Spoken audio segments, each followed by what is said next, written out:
Vocês sabem que eu sou historiador, além de psicólogo e mitólogo. E desde criança eu sempre gostei de filmes épicos. E alguns filmes marcaram minha vida, marcaram minha infância. Um deles foi o épico El Cid. Tiveram outros, Ben-Hur, O Manto Sagrado, enfim. E aqui em Sevilha eu encontro uma estátua e uma avenida em nome homenageando El Cid. É maravilhoso.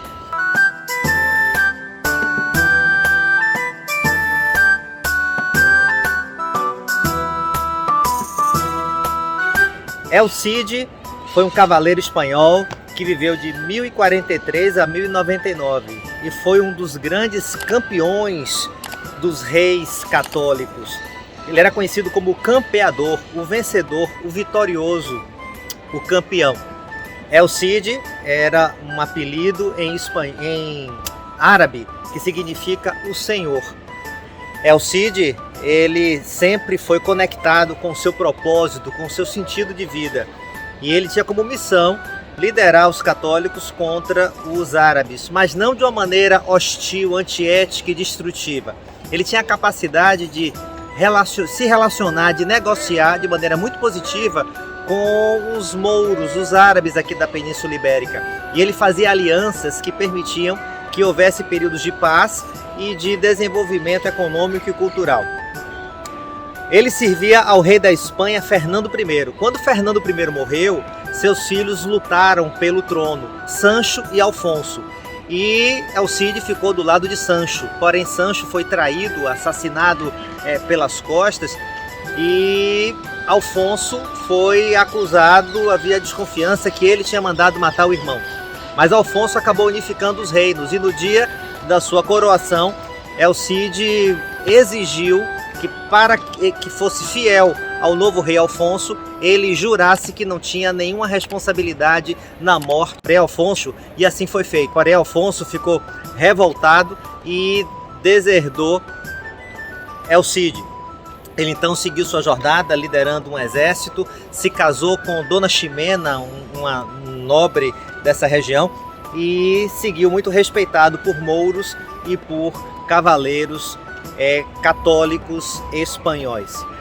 Segundo essa história, houve um período em que Ben Yusuf, que era um grande guerreiro árabe, cruzou o Estreito de Gibraltar e veio conquistar o que faltava na Península Ibérica.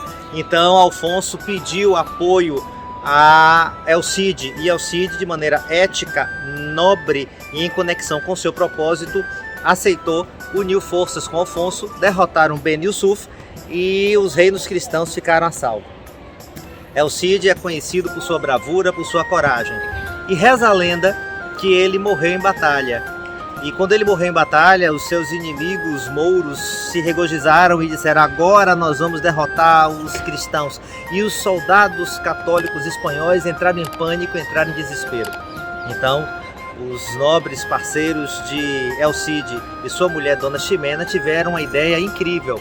Colocaram El Cid no cavalo, colocaram as estacas nas suas costas, conseguiram de alguma maneira colocá-lo segurando sua espada, e sem que ninguém esperasse, no dia da grande batalha, os portões do castelo de Valência se abriram e El Cid saiu liderando os exércitos católicos. Os árabes entraram em pânico, entraram em desespero e fugiram, e os católicos lutaram como nunca e conseguiram repelir um exército formidável de invasores árabes.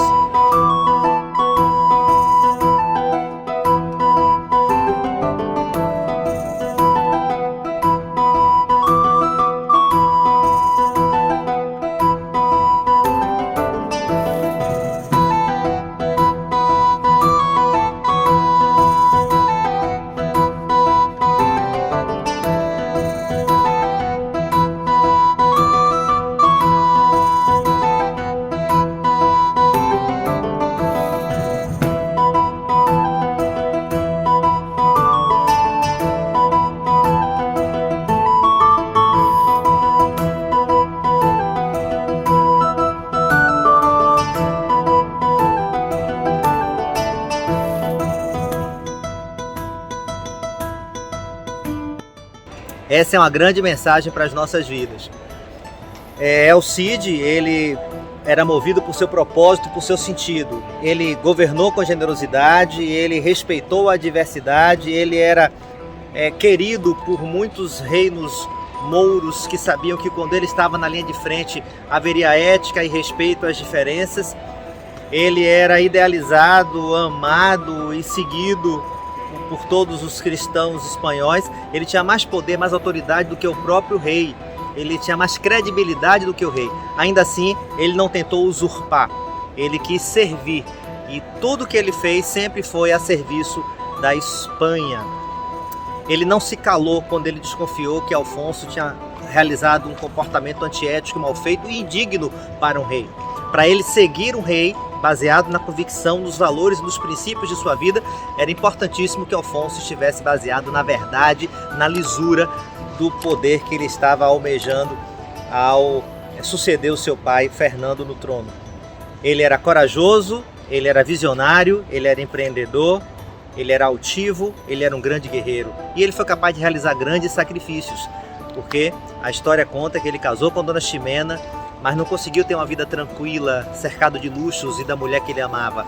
Ele o tempo inteiro estava empreendendo sua jornada de lutas e de tentativas de negociações e tratados de paz para permitir a unificação da Espanha a partir da ampliação dos reinos católicos. E nessa lenda final de que ele, mesmo morto, liderou seus exércitos, passa para nós uma imagem muito interessante de que o propósito vai além do ego, vai além da consciência. Ele morto, mas ainda assim o seu nome ecoa pela eternidade. Até hoje, quase 1000 anos depois, se fala em El Cid, ele é nome de rua e tem uma estátua. E eu estou aqui falando para vocês, correlacionando psicologia, história e mitologia. Isso é fantástico. Quando você está conectado com o seu propósito, com o seu sentido de vida, com aquilo que efetivamente está conectado com seus valores, com a visão de mundo que você deseja, o legado que você quer deixar para quem está ao seu entorno, então isso transcende o ego e você consegue transformar a realidade de forma construtiva, de forma integradora e de forma harmonizada. Qual é o seu legado para o mundo? Qual é o seu lugar no mundo? O que é que move suas escolhas? O que moveu El Cid, o Senhor, o campeador, foi o propósito de unificar a Espanha. E não apenas através das armas, do sangue, da guerra, mas também através de alianças, negociação e flexibilidade. E para isso ele foi capaz de abrir mão do conforto na zona de acomodação incômoda.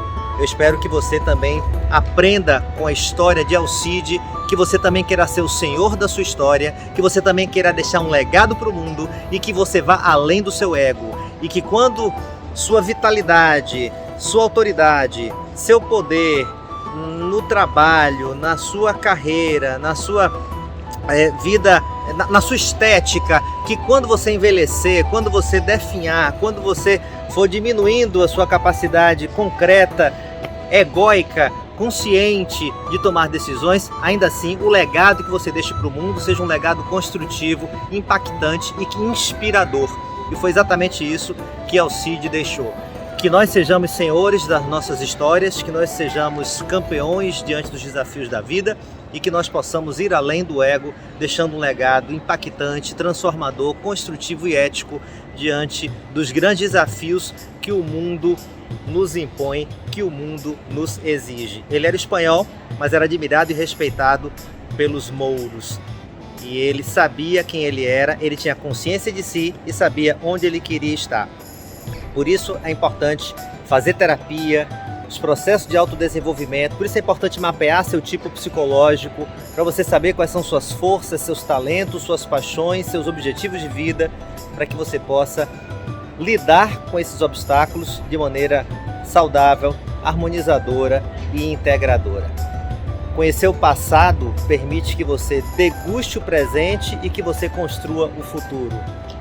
Viajar é mais do que mero entretenimento banal. Estou falando aqui direto de Sevilha, atrás de mim a Catedral de Sevilha, que foi originalmente uma mesquita durante o período que os mouros dominaram essa região da Espanha.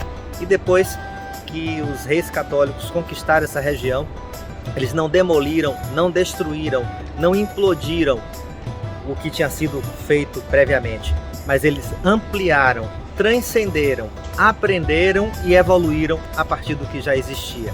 Que a sua vida seja assim.